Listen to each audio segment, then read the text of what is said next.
Okay, so I'm going to go ahead and get started. Hi, everyone. I'm Elisa, and I'm an event staffer at Politics and Prose Bookstore, and I would like to welcome you to PNP Live. We appreciate you joining us in this virtual format in the midst of these continuously extraordinary times, throughout all of which we've been working to bring you all the authors that you love and their new books to our PNP community. At any point during the event, you can click on the link, which we'll be posting in the chat, to purchase Women Talk Money directly through the Politics and Prose website. If you look near the bottom of your screen, you'll see a button that says Q&A. You can click there to submit a question to our authors, and we'll try our best to get to everyone's question, but we apologize in advance if we do not have time to get to yours. And just make sure you're putting those questions in the Q&A box so they don't get lost in the chat. We'll also be providing closed captions if you click the CC link right next to the Q&A box, also at the bottom of your screen. Before we begin, I would like to say thank you again for being here. We're immensely grateful for you all helping keep our business and our spirits afloat. And now I would like to welcome to PNP Live, Rebecca Walker, Daisy Hernandez, Lily Diamond, and Latham Thomas, celebrating the release of their book, Women Talk Money. Rebecca Walker has contributed to the global conversation about race, gender, power, and the evolution of the human family for 3 decades. After graduating from Yale, she has authored and edited 7 best-selling books. Walker has written, developed, and produced film and television projects with the Warner Bros., HBO, and many others. She has won many awards, including the Women Who Could Be President Award from the League of Women Voters, was named by Time Magazine as one of the most influential leaders of our generation, and continues to teach her masterclass, The Art of Memoir. Daisy Hernandez is the author of The Kissing Bug, a true story of family, an insect, and a nation's neglect of a deadly disease, which won the Penn Gene Stein Book Award and was selected as an inaugural title for the National Book Foundation's Science and Literature program. She's also the author of the award-winning memoir, A Cup of Water Under My Bed, and co-editor of Colonize This, Young Women of Color and Today's Feminism. The former editor of Color Lines magazine, she has reported for the New York Times, Nat Geo, The Atlantic, and Slate, and she is an associate professor at Miami University in Ohio.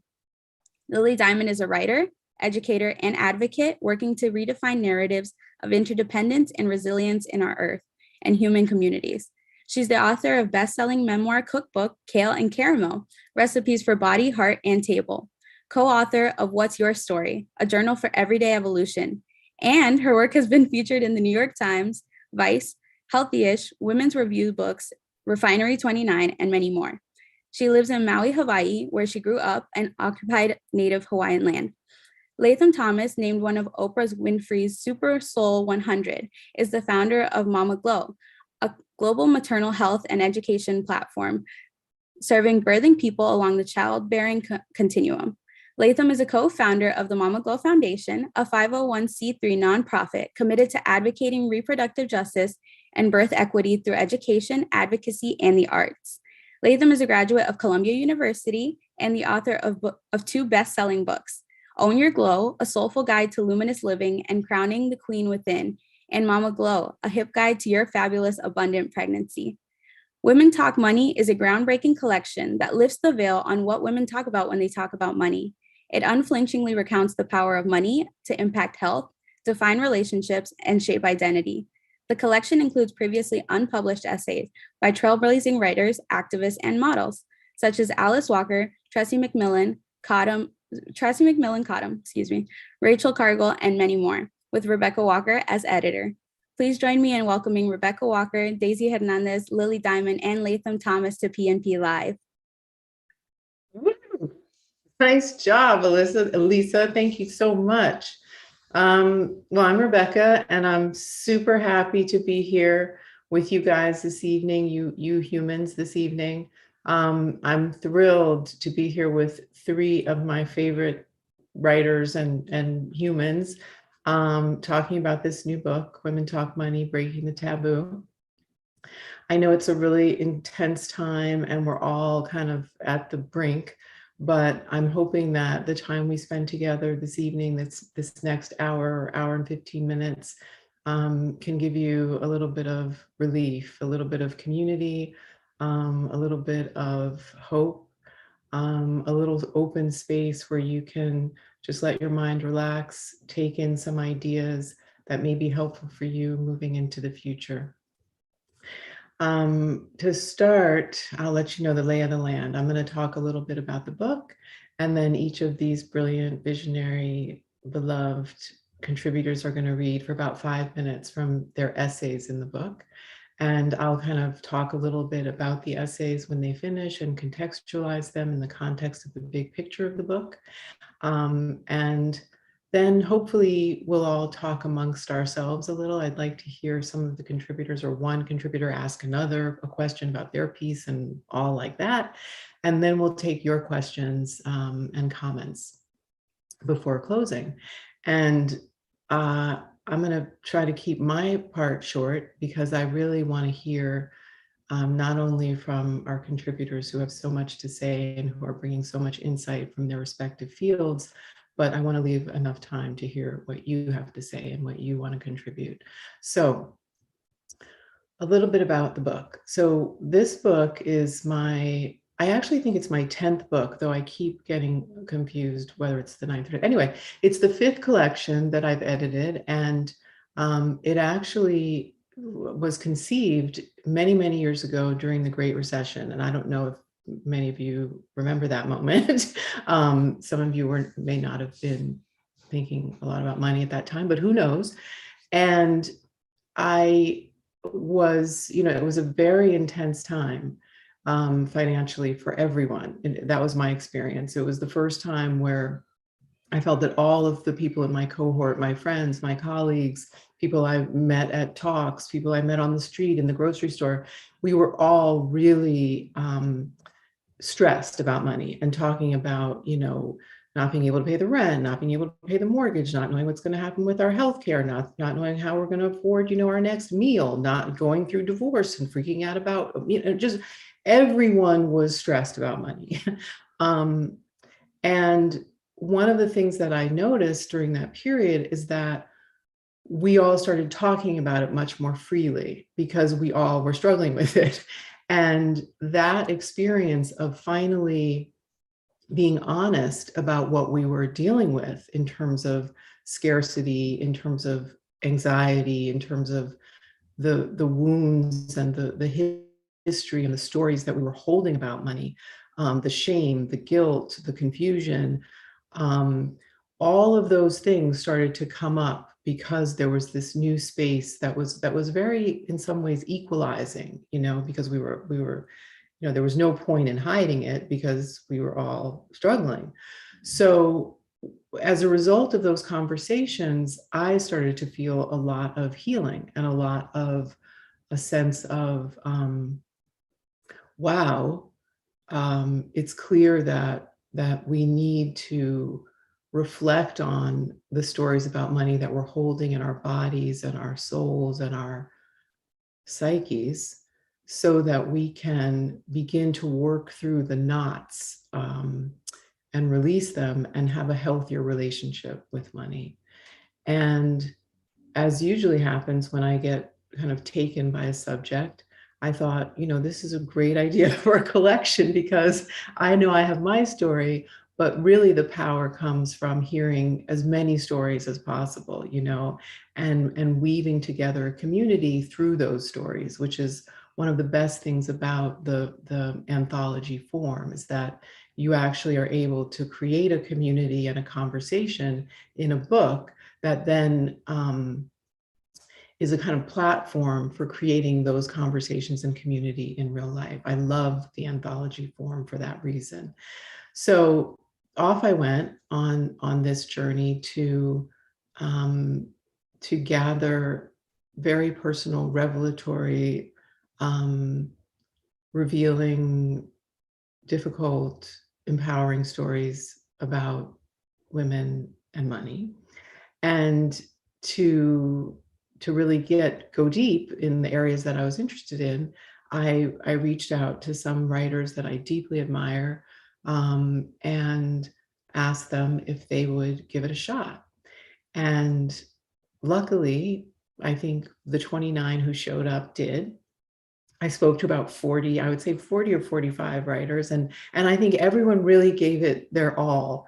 But writing about money, talking about money, working through the fear, the sense that we're not supposed to talk about money was very hard for people. And so we lost some. And I think that was very instructive, right? Because the whole reason for doing this is to say, we've been taught not to talk about it, but we have to talk about it. It is a part of everything we do. It is a part of everything that we're trying to deal with, and even more so, everything that we're trying to deconstruct and reconstruct in order to rebuild our world in a sane way, right? Because we're not just talking about money outside of class, outside of capitalism, but very much a part of all of that, which is also very much a part of inequality of all kinds. So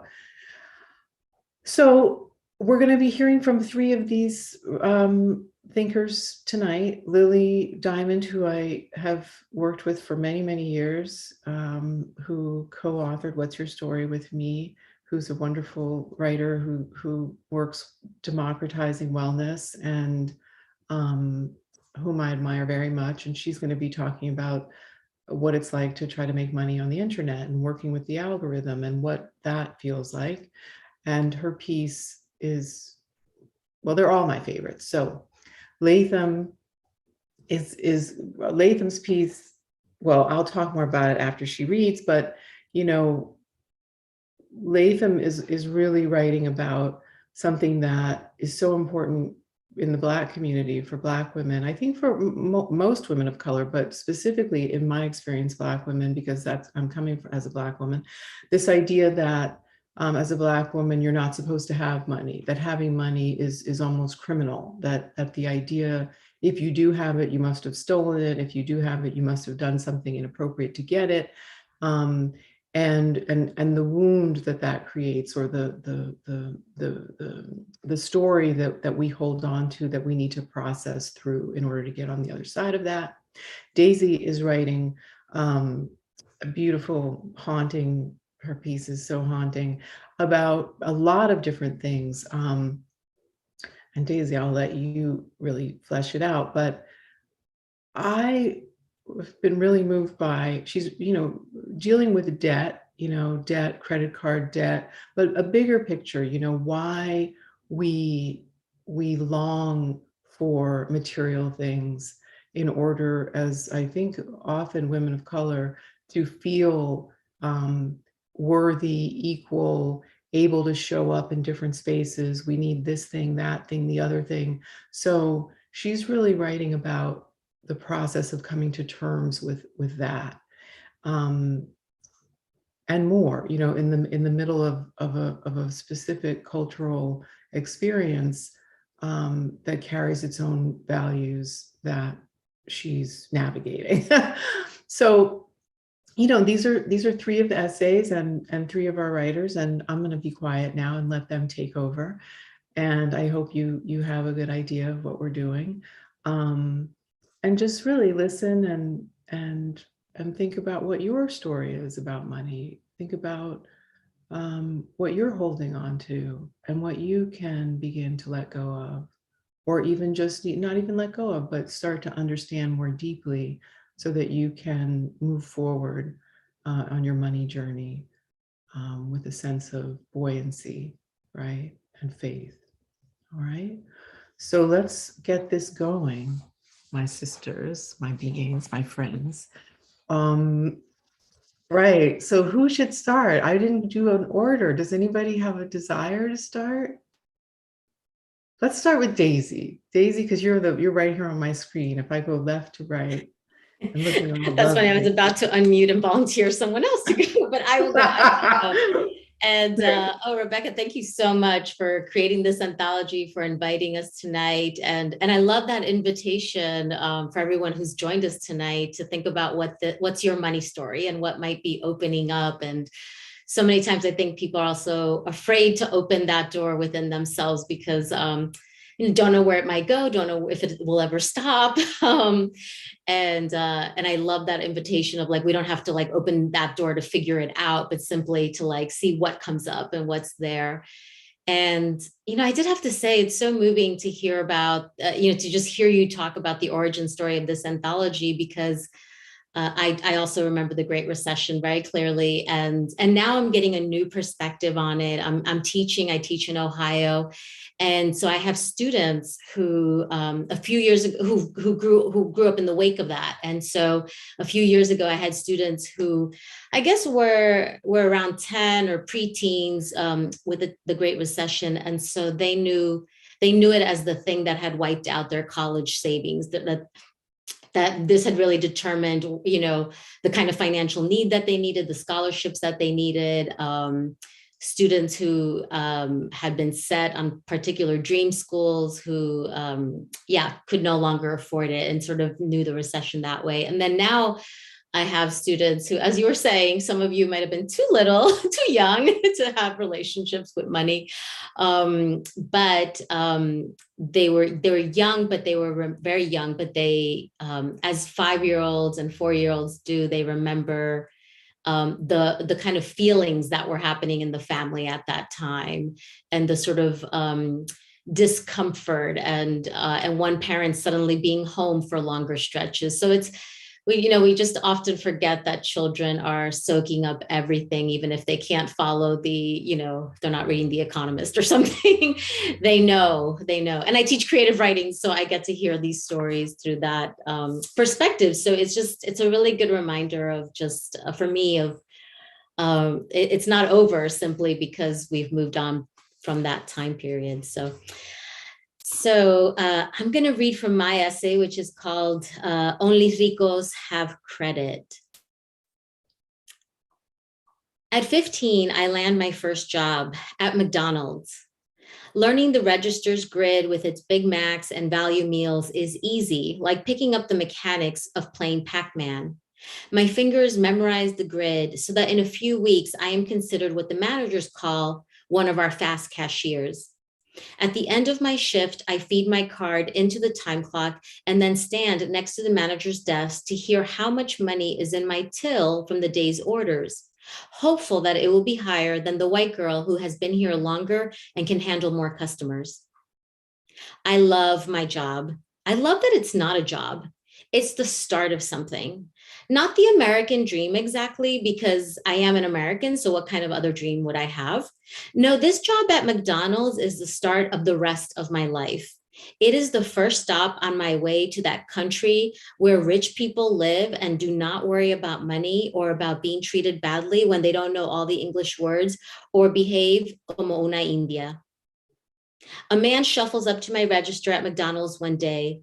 He's old and his voice is muddled as if his mouth were full of marbles. When I ask him to repeat his order, he snaps, "What's the matter? You don't know English?" Without thinking, I twirl around and walk away past the fry machine with its crackling oil and into the kitchen where the guys are peeling slices of cheese and tossing them on burger patties, then wiping their foreheads with the back of their hands. I stop at the freezer. I am not breathing correctly. My hands are shaking, and a minute later, the manager wants to know why I left the register, and he ended up having to take the gringo's order. But I don't know how to say that I did not trust myself to be polite, and I cannot lose this job. When my first paycheck from Mickey D's lands in my hand, it is for a total of about $71 and change. I cash the check and take it to the beauty store on Anderson Avenue. There, I spend close to an hour inspecting rows of matte lipsticks and lip glosses and lip liners with names the colors of precious stones and wildflowers and sand dunes. The price tags are glued to the front of the display case. The numbers in thick block print, $3.99, $4.99. This was back in the day. The women in my family, they buy 99-cent lipstick. The women in my family are their lipsticks. My mother is a pale strawberry, Tia Dora a warm peach, Tia Chuchi a pomegranate, Tia Rosa a plum, and I am a black raspberry. The fruit never lasts. It smudges, it hardly sticks, it vanishes when you take a sip of soda. Tia Chuchi, who knows everything, schools me in how to eat a meal without losing your pintalabios.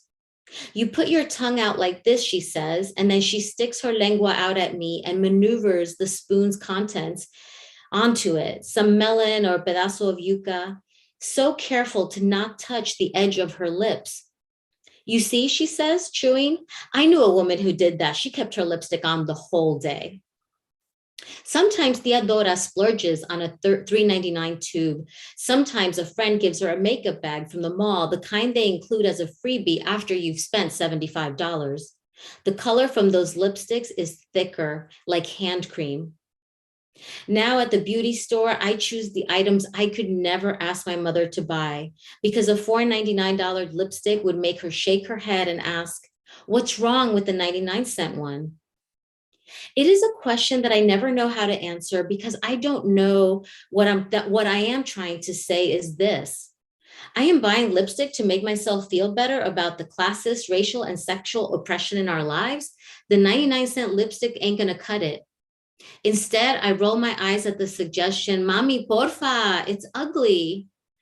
With my own paycheck, I buy the lipstick I want, which with tax turns out to cost something like $5.07.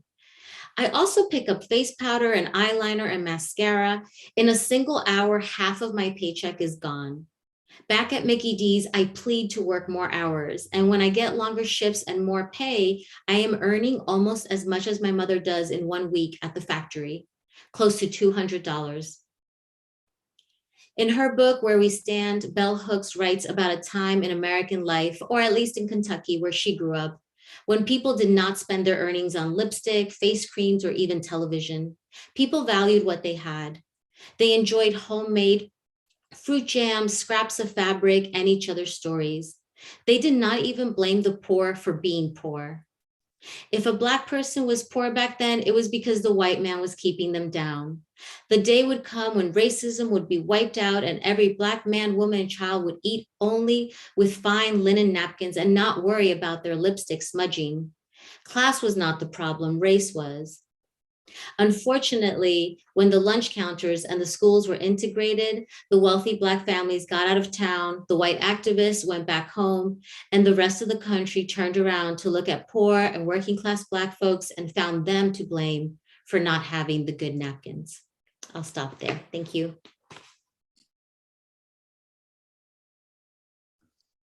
Thank you. Beautiful. Now, that was beautiful. And it was a very short piece of a very beautiful longer piece. So anyway, so you must go read the longer piece. Before we go to the next piece, Daisy, what was it like for you to write that piece? How was it? How did it feel? I know it was a long time ago. Yeah, it was a necessity actually for me because I had really, really struggled with how to think about money, especially growing up in a working class immigrant home. And as you were saying earlier, people not speaking honestly about it. So there was just so much confusion, and so the part that you heard of the essay is the part about, me wanting, particular lipsticks and so forth.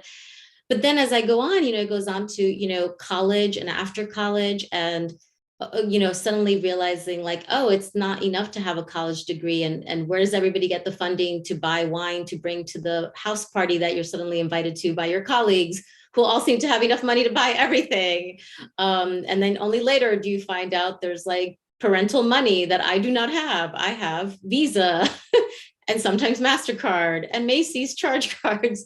So for me, there was a lot of, it was definitely a necessity to write to make sense of that. I always think about writing for that like 15-year-old who was working at McDonald's, like to help her make sense because we don't get a memo, like you get sent to college, but you don't get the memo of like everything that comes with like access to higher education and class mobility.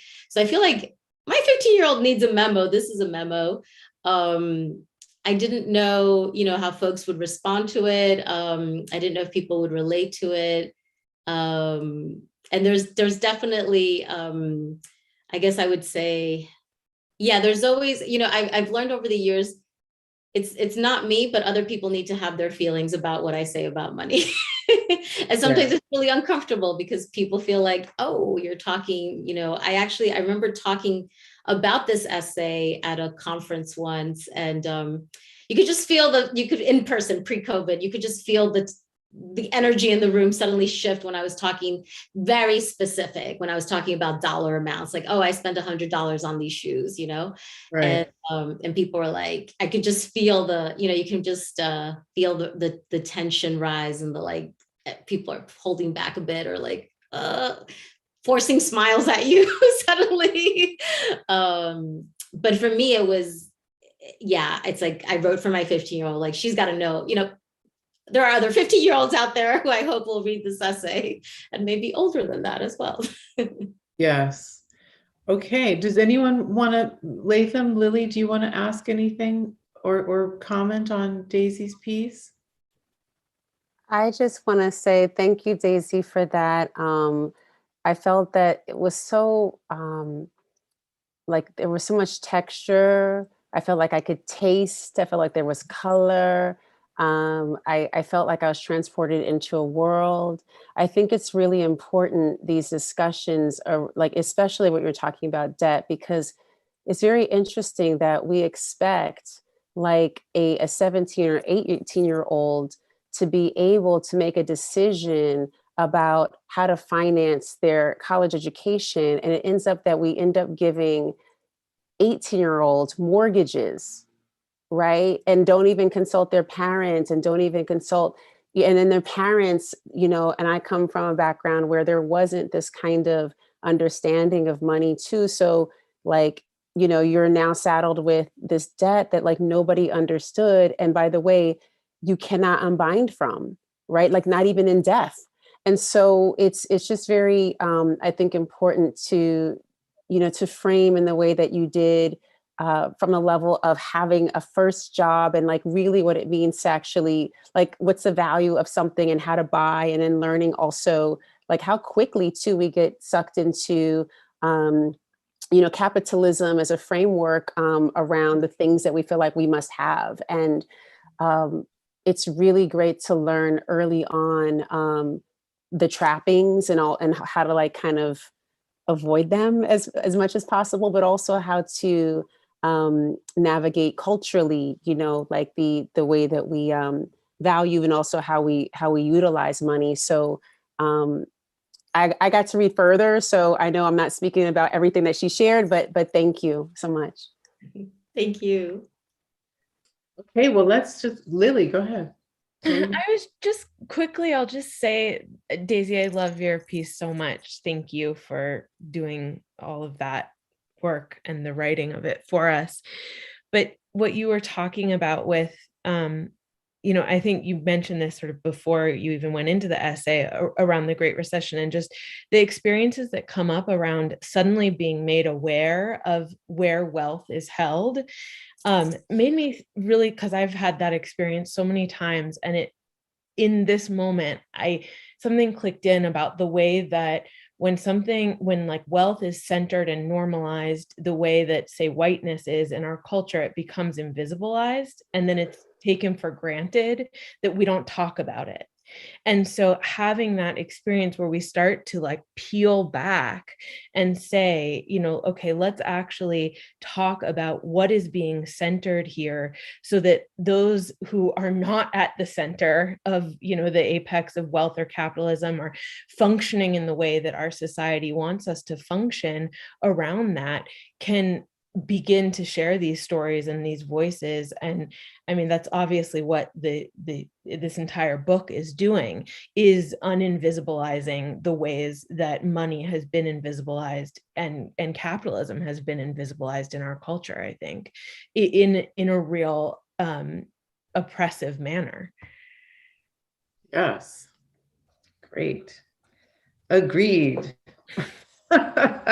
Right, because the once we all start talking, the whole thing comes crumbling down, so we must talk.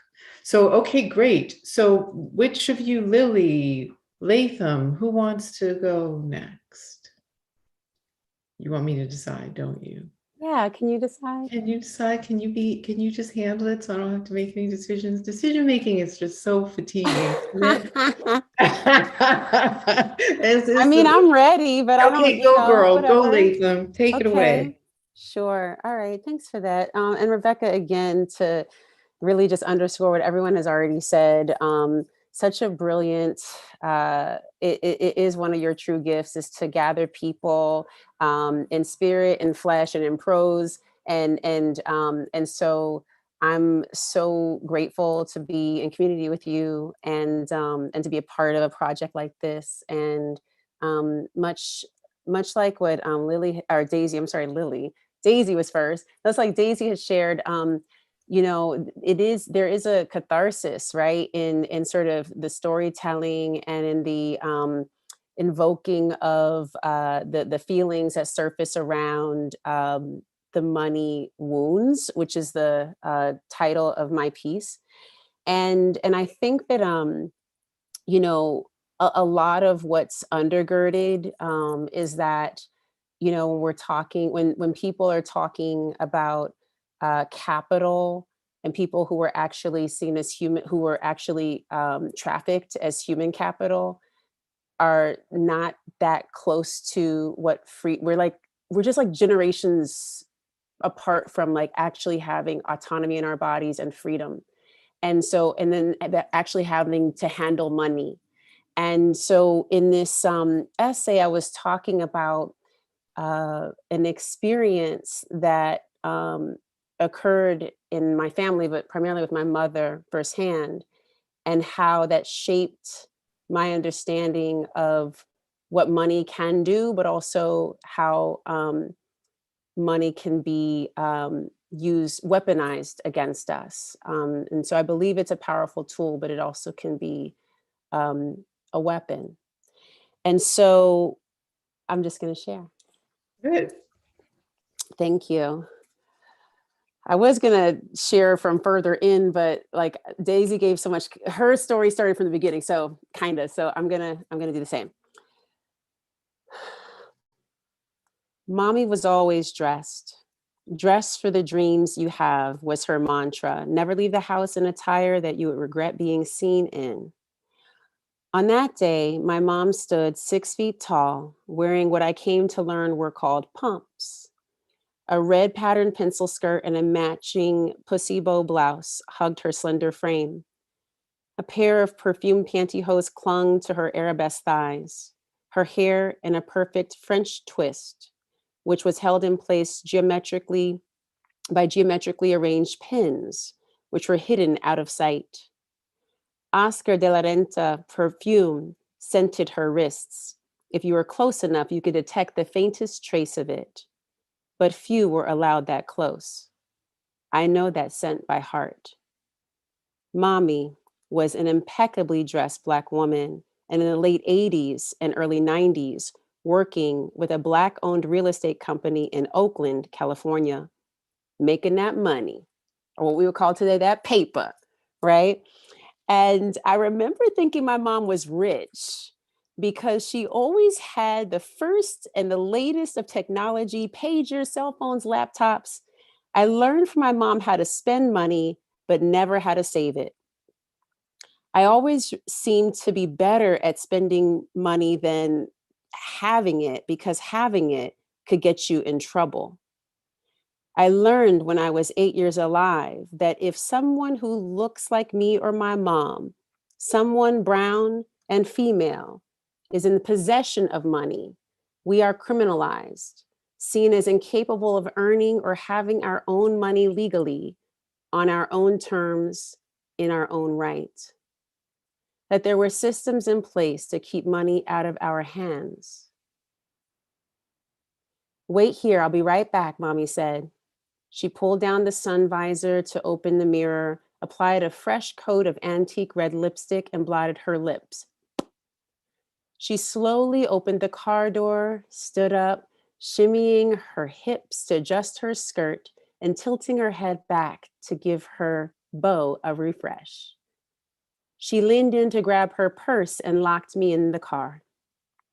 I was used to Mommy taking quick trips to the grocery store and the bank and leave me in the car to wait. This is a thing they did in the 80s. They don't do that no more now.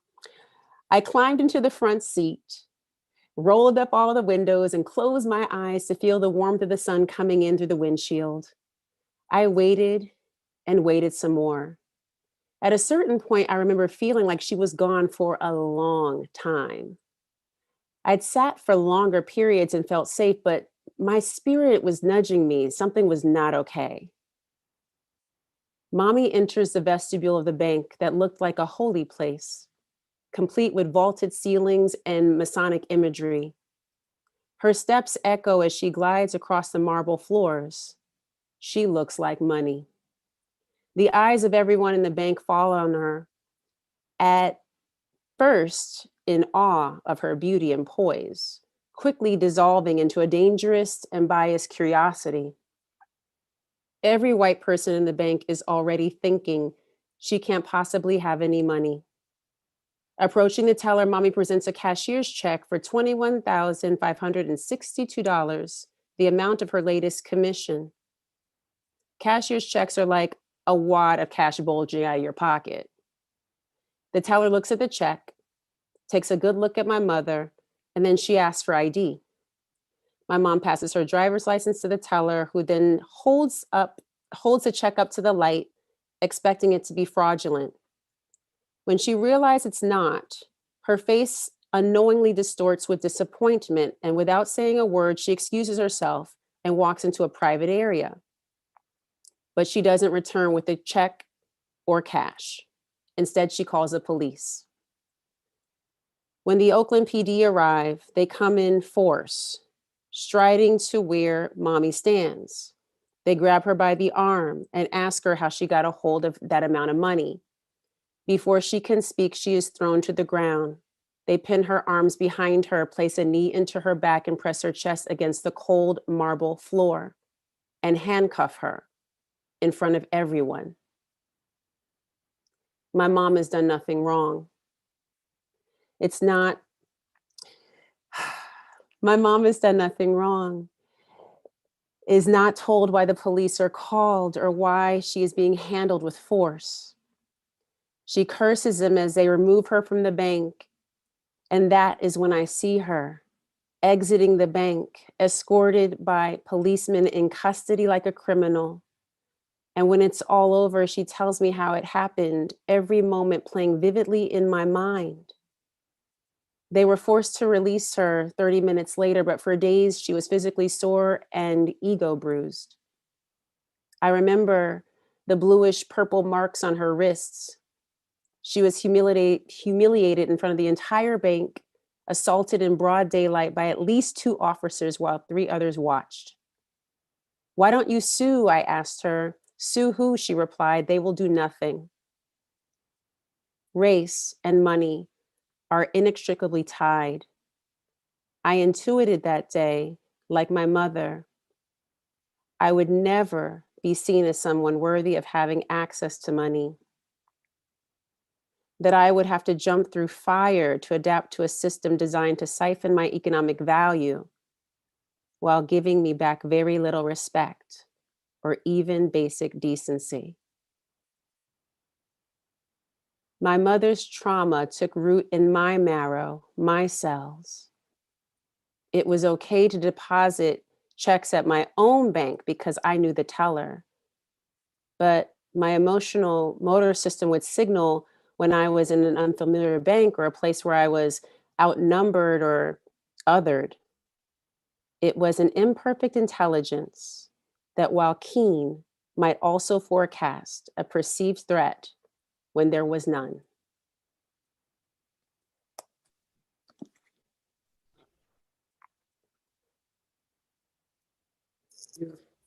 Beautiful. That was very moving, Latham, and it was moving to watch you read because so many of the writers have talked about this feeling of going back to the memories and feeling the sort of triggered, the tears come, the emotion that we often weren't able to process in the moment. Yeah. But through writing this piece, we have revisited those spaces and those moments and feel the pain again. Yeah. So watching you read was really powerful because I could feel you going there again. Yeah. And so I thank you for doing that. And I think that's one of the things that almost every writer in this book has done, has gone back into some memory, some experience that is just full of unprocessed materia, that deserves to be seen and heard and in the light of day. So thank you. Thank you. Thank you. Lily, Daisy, do you want to respond? Question? Thank you, Latham. Oh, that was like really, it's one experience to read it on the page, and it's a real gift to hear the author read the work herself. Something, I don't know if it's a question, but just, I think something that stood out to me in that last paragraph that you read was that, just that searching for safety of like, okay, if I'm at my own bank, if I know the place, here, and just how incredible that is, to like, I just think this is something that women of color across the board do a lot.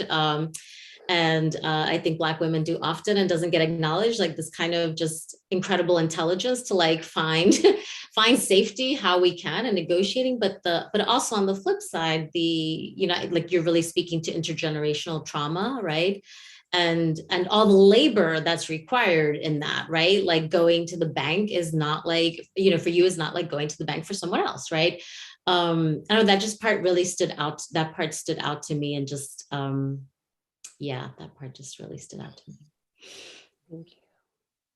Yeah, I was feeling that super strongly as well, and had that same experience of, Latham, thank you for your generosity in reading to us, the way that you gave us the experience of being with the story through your body and your words right now. And I think for me, that awareness of how much trauma we're all carrying in different ways, and some of us, in much more acute ways, around money, and thinking about how we're all like swirling in it in all of our interactions within family, or like whether we're out in the world, that we're all carrying these completely, usually unseen trauma bodies with us of money that are informing how we're even able to relate to each other, or how much we're even able to talk to each other about money. And so that just really, your words and your reading and your story felt like a gift in that way. So thank you. Thank you so much.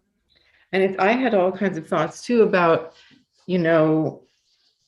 how much relief I felt when we became able to deposit money on the phone, and take money out, the whole, and it's like, great, I don't have to deal with the bank, I don't have to deal with you, I don't have to deal with your assumptions, I don't have to deal, I don't have to deal with you, and your thoughts about what I should or shouldn't have.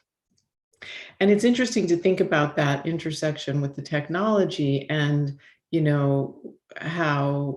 how that's going to play out in the end. We don't know, the way in which money has been completely digitized and turned into something that's not real and can be whatever, the intersection between those two. But for me, and I think for many of us, that particular sort of intervention has been very empowering.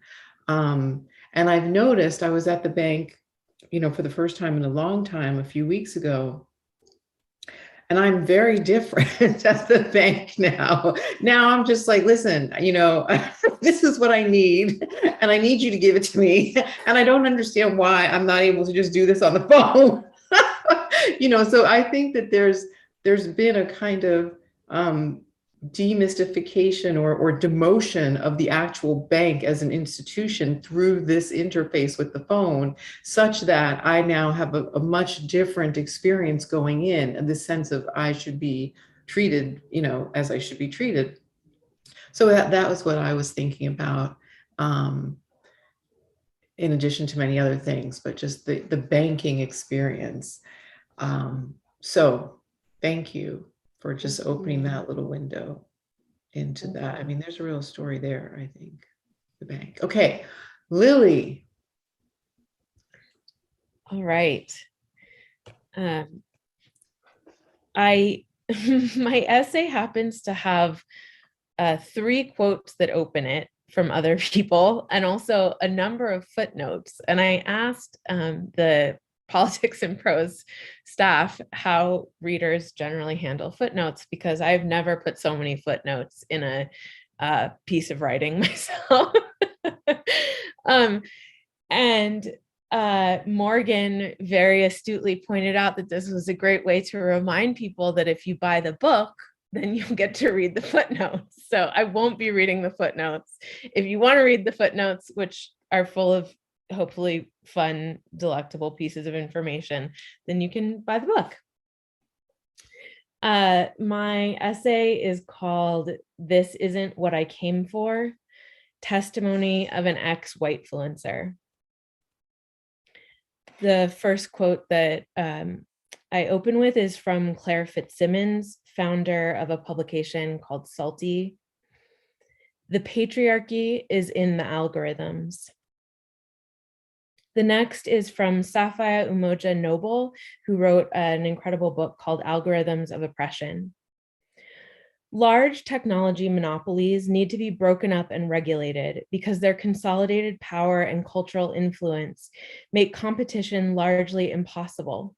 This monopoly is a threat to democracy, as is currently coming to the fore as we make sense of information flows through digital media such as Google and Facebook in the wake of the 2016 United States presidential election." And the last is a definition of the word whitefluencer, which comes from Jessica Lawmaster. And so whitefluencer, noun, a white cisgender woman with a large social media following who profits off of product placement and endorsements and remains socially and politically neutral at all costs to maximize followers and profits. The internet is a terrible place to make money. In this era of fake news and deep fakes, anti-vax conspiracy theorists radicalize millions on Facebook, Instagram filters cause body dysmorphia, Russian bots rig presidential elections, and cancel culture dictates who we must like or shun on any given day. Search engines and artificial intelligence algorithms reinforce racism. A megalomaniacal white supremacist president engineered an attack on his nation's own capital from the safety of a Twitter account. And white liberals' overwhelming response to rediscovering racism in America in the summer of 2020 was to refine their Instagram meme activist skills to performative allyship perfection. And yet, I am a full-time blogger, or I was. I hate the word and its connotations, frivolity and ennui, self-absorption and privilege chief among them. I hate them because, aside from a hefty dose of birth-inherited, middle-class, white, cis, heteronormative privilege, I hardly fit the stereotype.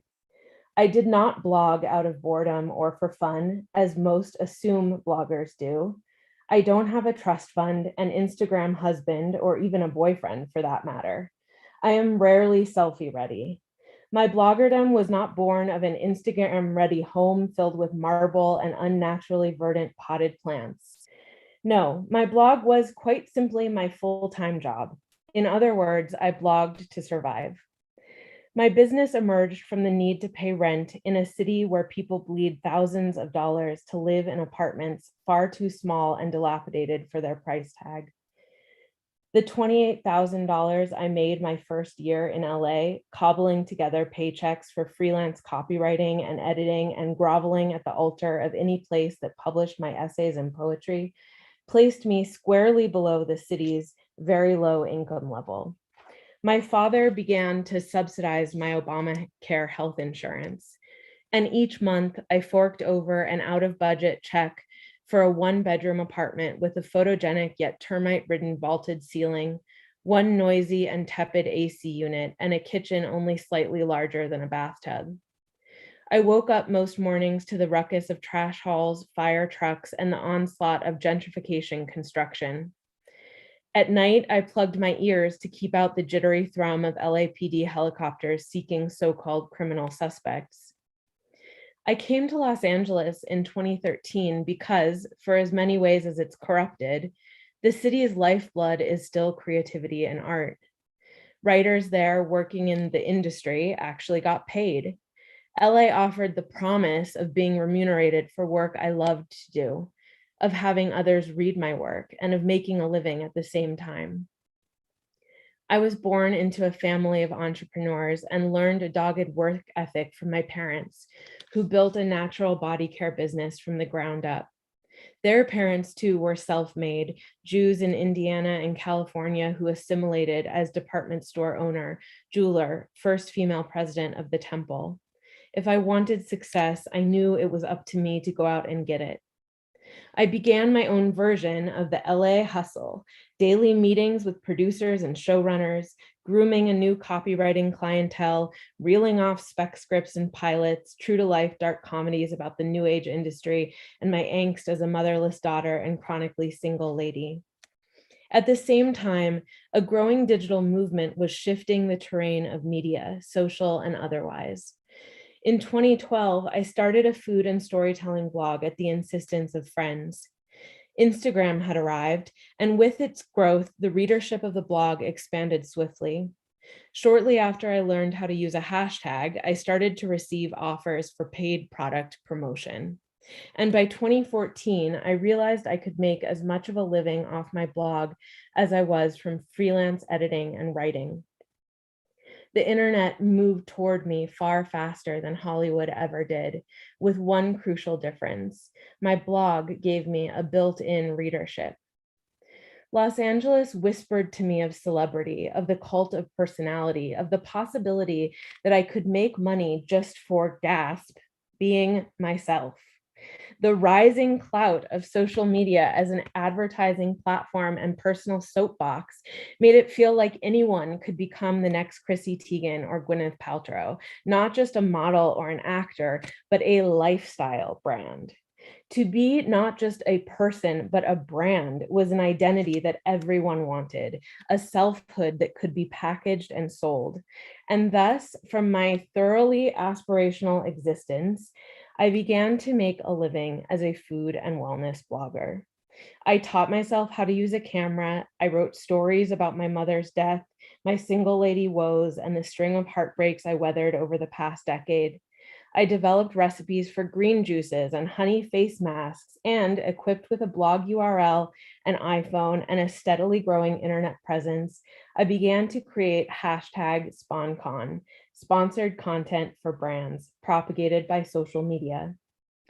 With the wind of a multi-billion-dollar influencer marketing industry beneath my millennial wings, I became that dreaded social media succubus dubbed an influencer, one whose virtual presence sways the wants of an ever hungrier audience. Suddenly, my very presence was commodified. I was paid to attend branded PR events, to talk up products to my followers, and often to play pretend at blogger friendships, a performance of social bonding engineered to ooze relatability even as it sold the goods. As I got to know the fellow Instagrammers of LA, I was drawn to an elite set who seemed to have it all.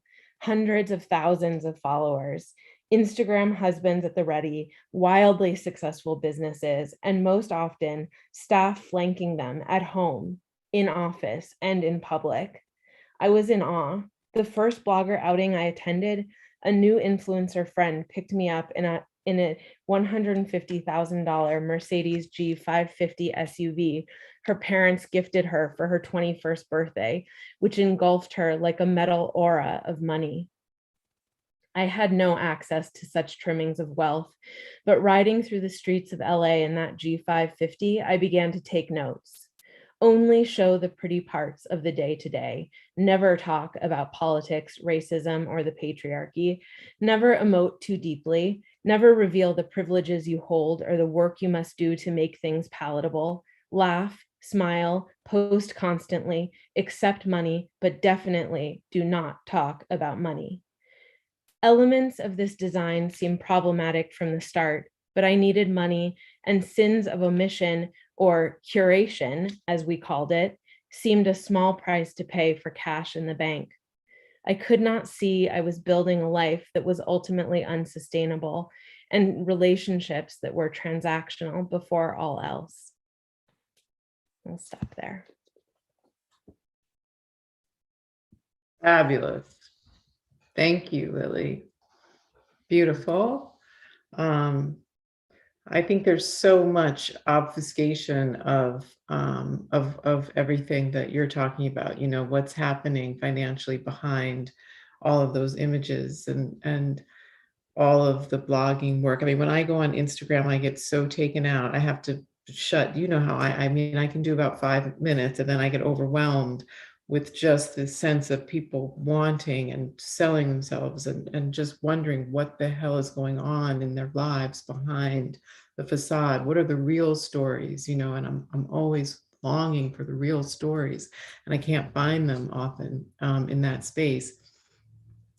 And so I think it's really courageous that you are kind of peeling back the veil of that space. And one of the beautiful things about your piece, in addition to doing that work, is by the end, the way that you reconcile your relationship with that space. And so I want to thank you for that. And readers, I hope you pick up the book or get it from the library and just really look at the way all three of these amazing writers come to terms with the way in which we all have to work within capitalism, within the system that we're in, but can transform our relationship with it and can begin to think about how to use money in a way that is at least moving towards some kind of personal integrity and community sustainability and challenging the notions of individualism and hierarchy and a kind of you know, turning away from the absolute you know, hideous, obscene chasms between classes and how this kind of social control is killing us as a species. You know, every one of the writers, I think that's one of the greatest gifts of this book is to see how each woman who writes finds a new relationship with money that they offer to the reader, you know, a new way of being. In Lily's case, it's a walking away from the life that she's talking about. And, you know, there's a cost. But what is gained, you know, from paying that price is something much more valuable. And so thank you, Lily, for that. Thank And you. I know it was a tough piece to write, but so well done. Latham, Daisy, do you want to respond to her piece? Do you have any? Latham, it occurred to me as she was reading, you know, some of the overlaps and what you have to navigate as well, you know, doing so much of that work and labor. I was wondering what you think.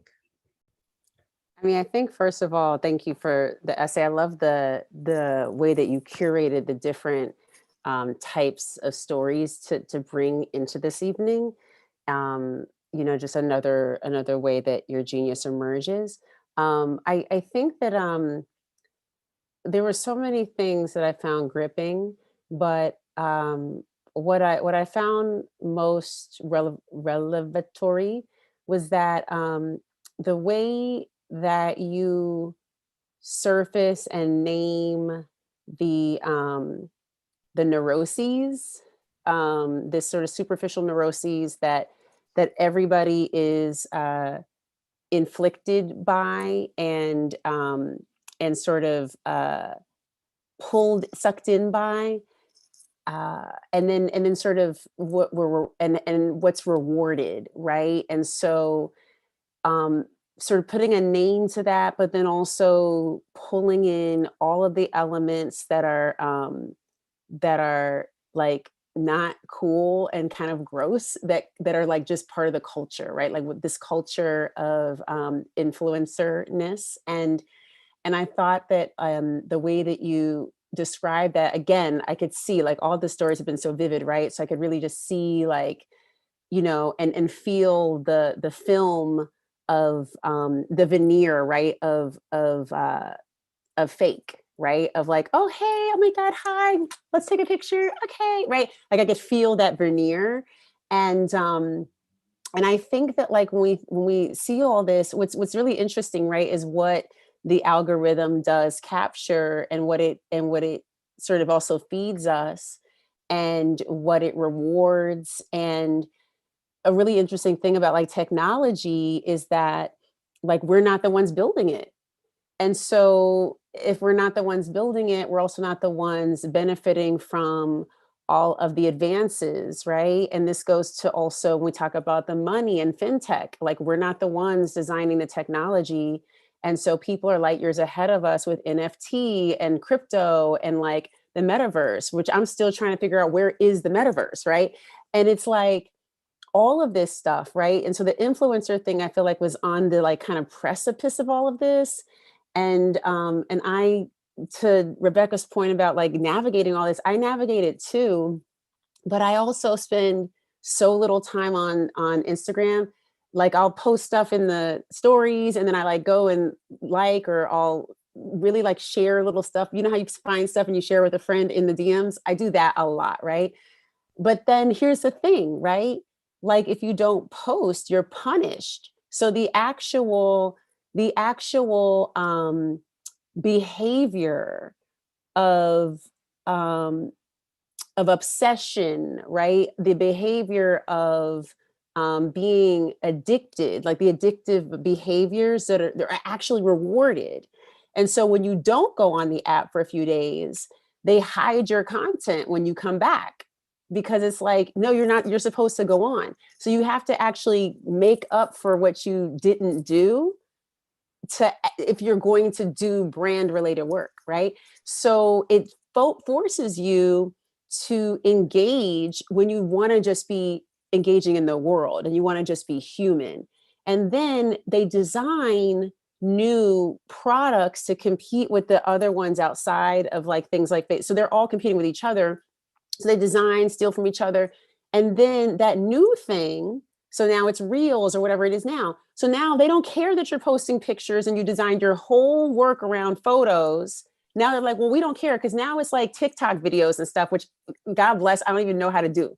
So now you got to learn how to do a TikTok, right? To stay quote unquote relevant. So people are losing their minds in this lunacy of what we have bought into, adopted, and what we are actually in this neuroses normalizing, right? And so I just think that naming it is important, and recognizing that it is its own type of sickness.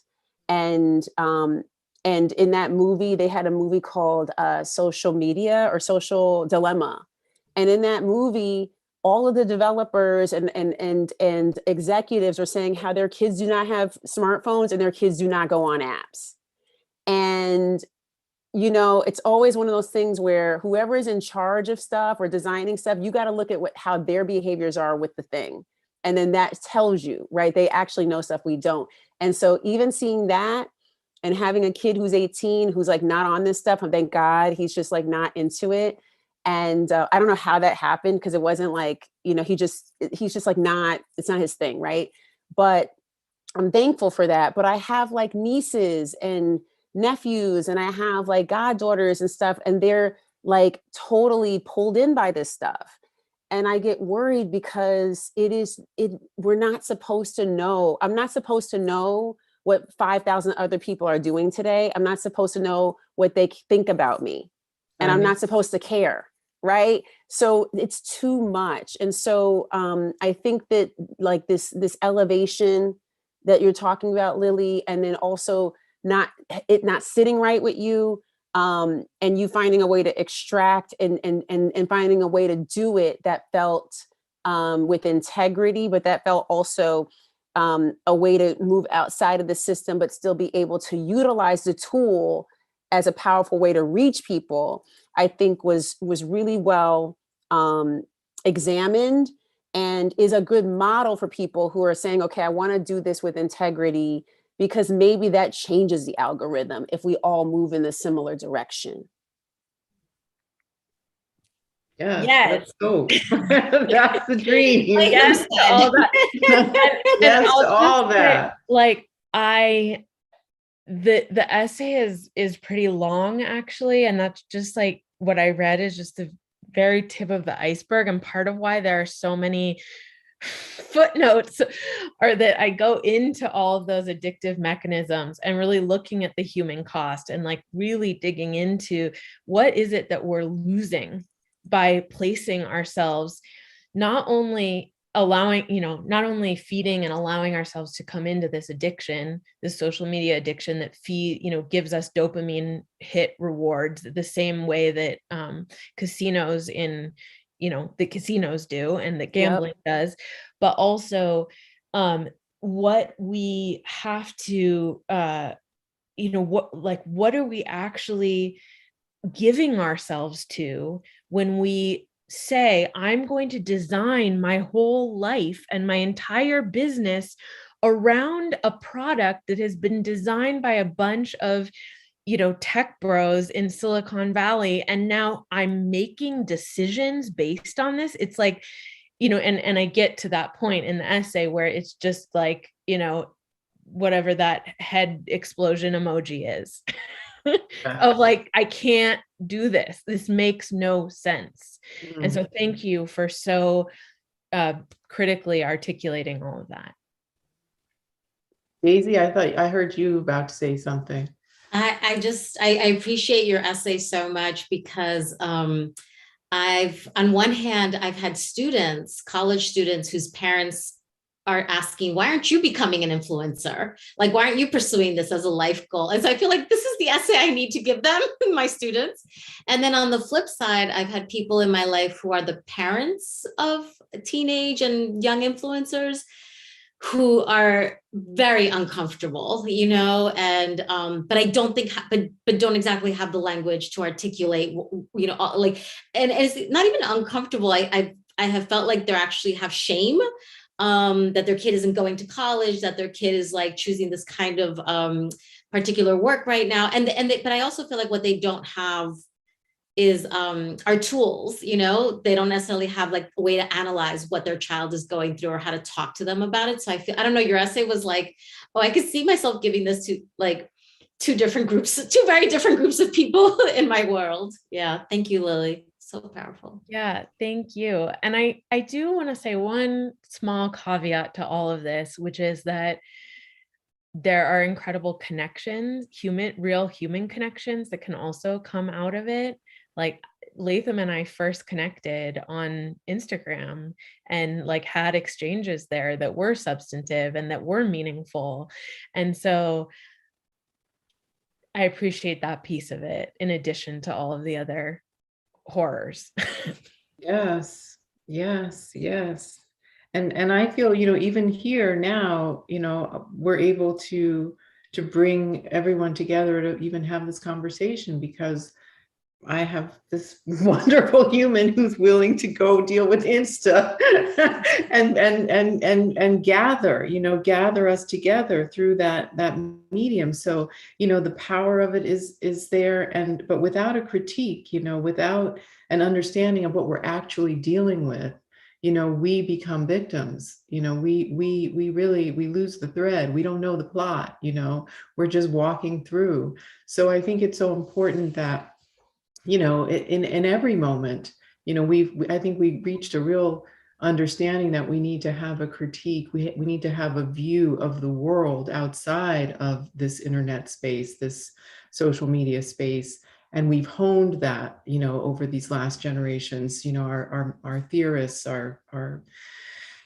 our visionaries have given us real language to talk about these issues, as they are in reality out my window here in my space, but within the actual algorithm, within this virtual reality, the quote unquote metaverse that seems to be, in this moment of deep acceleration, I think we don't have those tools, and those are the tools we need to really be focused on now, because so many more people are living in those spaces.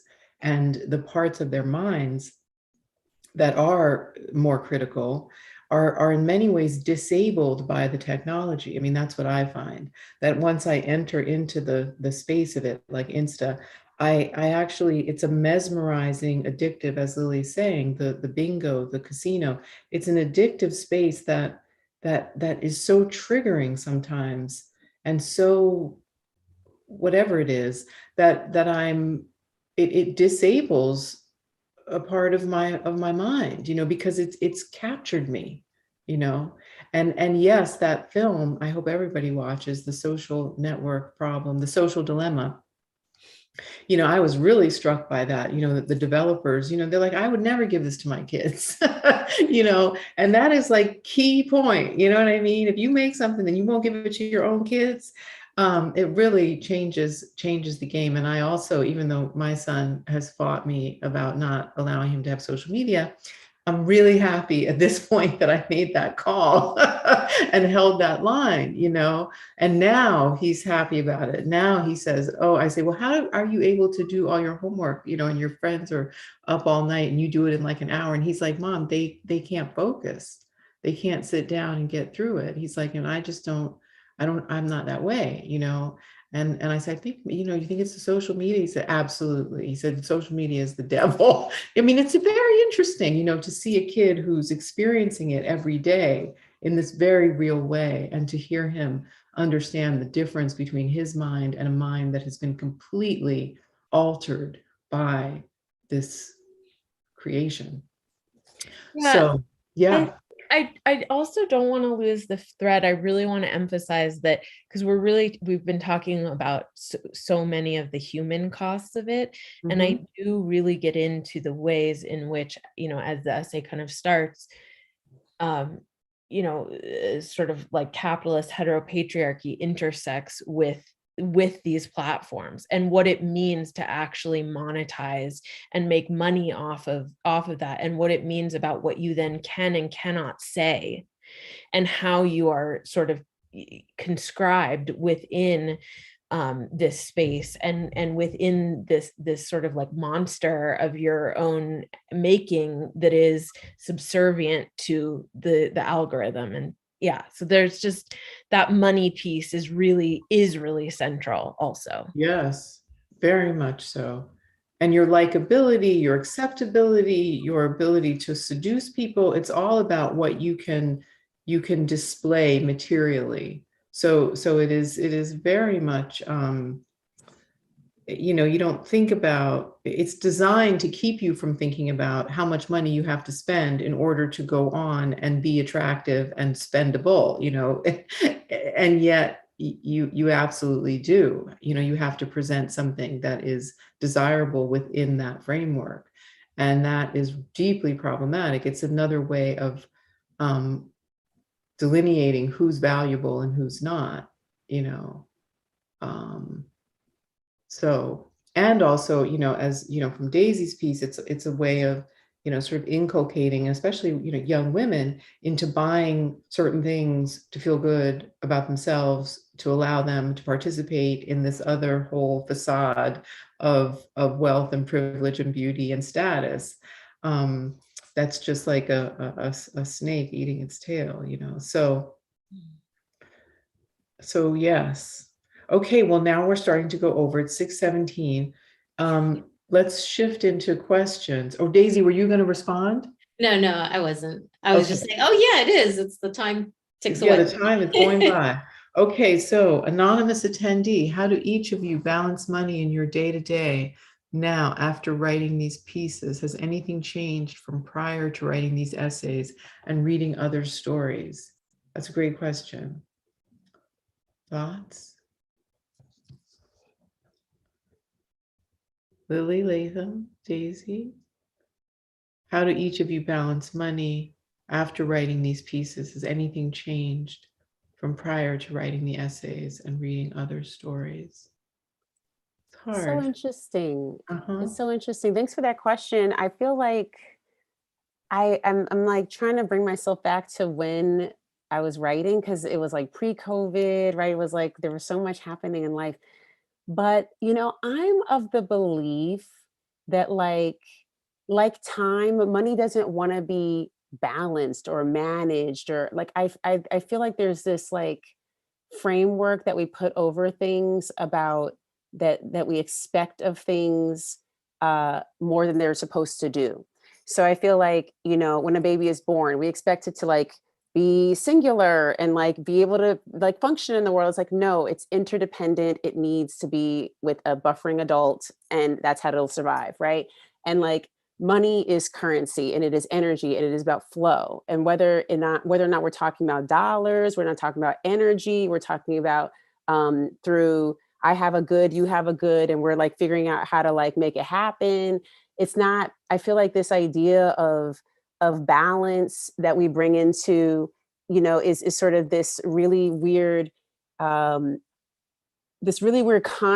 that, like, by the way, really upholds capitalism, because we keep chasing it and thinking that there's going to be this program or this thing, or I'm going to find myself balanced. When you're balanced, by the way, you're dead. Like when you're still, nothing is happening.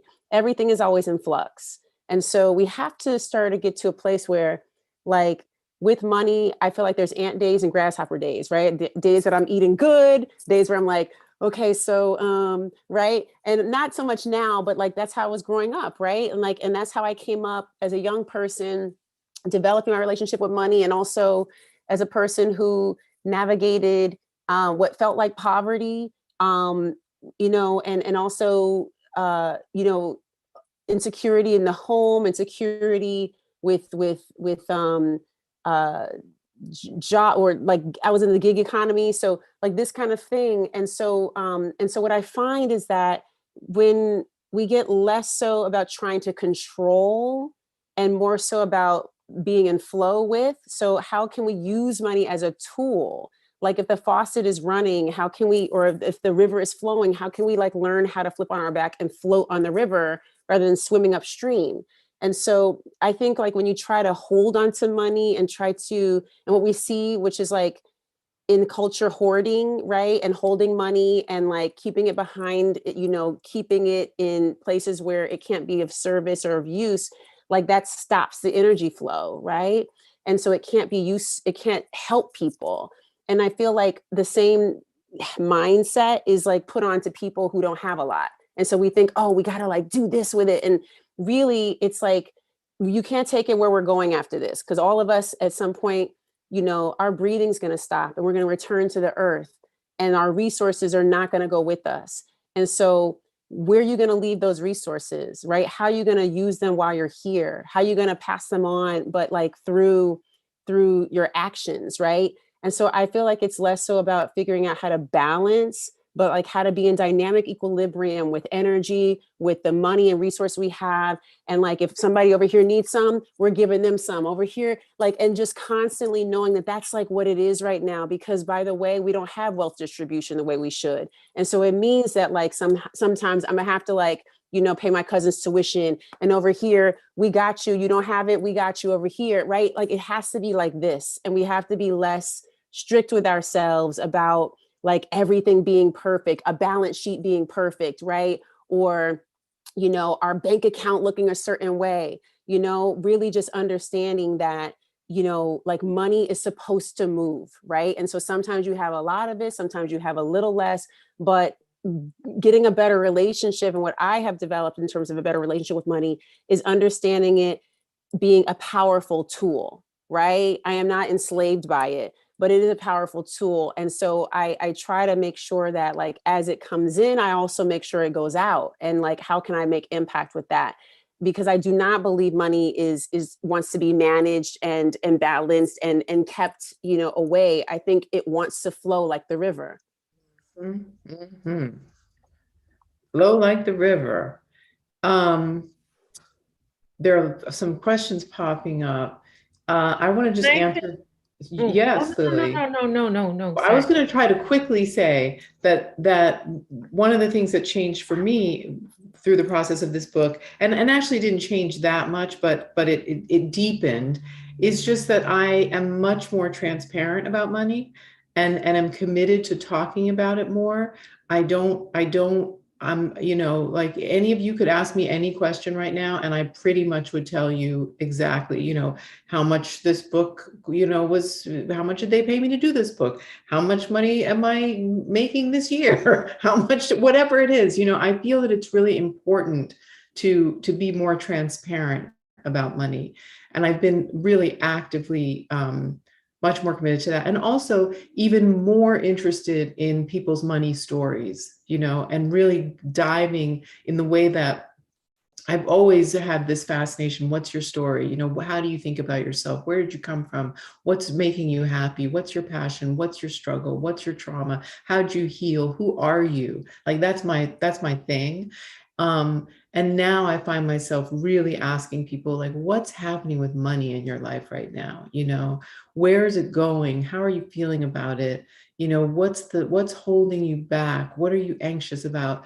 Just to open the space. And I'm feeling much more comfortable doing that. And that is really, really a result, not just of who I am, but of this book, and doing that, and knowing that there's going to be some amazing story that comes out of it, and that the process of having that conversation will be cathartic in some way, not just for the person telling the story, but for me as well.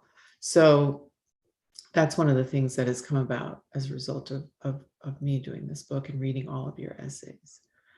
So, Lily, were you going to say something before we go to this other question? I love this question about the allowance. I just have the fastest thing to share, which is this meme that somebody sent me yesterday, which was a tweet. And I felt like, in response to what you were sharing, Latham, and this whole conversation, is this tweet from somebody named Aaron LeBrun. And they said, do people on LinkedIn know that one day we're all going to die?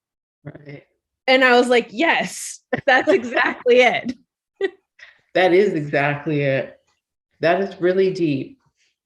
Because really, that's the thing. It's like this obsession with the self, and with this, it's like they've forgotten impermanence. There's so much grasping and displaying of something that is so ephemeral. It's shocking. It's samsaric. Anyway, yes, I love that. Okay, we don't have much time. But did any of you have an allowance as a child? Did you have to perform chores? Did you give your children an allowance? Tanisha, hey girl, asking that question. Allowance, kids allowance. I just really love that question, because I grew up watching white children on TV get allowances, and I wanted one so bad. I wanted an allowance so bad. And so my partner did grow up in a family where they got allowance. So we have like some really strong conversations. I'm like, that's the reason you don't like doing chores now, because you expecting to get paid for it. And then on the flip side, I'm like, the reality is that I was not really expected to do chores. Like talk about my mother expected, my mother being expected to do so much of the work, like not so much of the work, like all the work, all of it, 100% of it. I mean, so women's labor that has gone extremely unpaid. Yeah. But I can't speak to the children. I don't have children. I don't know what I would do if my child wanted allowance. I don't know. I'd lose my mind, I guess. It's a deep situation. Latham and I can have that combo, and the next time we do a talk. I mean, I've been very in and out with the allowance thing. It's a very interesting exercise, I think, as a parent. But I think Elisa coming on means that we have to wrap it up. Is that right? Unfortunately. Smile. Yeah, yes? Unfortunately, we're getting to the end. Okay. I just want to say thank you so much, Rebecca, Daisy, Lily, and Latham, for taking the time to be here today, and for such a special conversation. I know there was so much that I connected with, and I can tell from the audience and their comments in the chat that they connected too. So thank you so much for that. I'd also like to thank the audience for being here today, as your patronage is really what allows us to bring you programming like this. So we wouldn't be able to host these types of events without the book sales to support them. So please support our wonderful panelists, as well as many more artists and writers who collaborated in the anthology, and Politics and Prose, by using the link which we've posted in the chat to purchase Women Talk Money. And be sure to keep an eye on our website for our current event listings. We have plenty of excellent events to attend virtually and now also in person, which is very exciting. I'm actually going to my first one tomorrow. So thank you again, Rebecca, Daisy, Lily, and Latham, for being here today. Keep well read, everyone, and enjoy the rest of your night. Thank you. Thank you so much. I love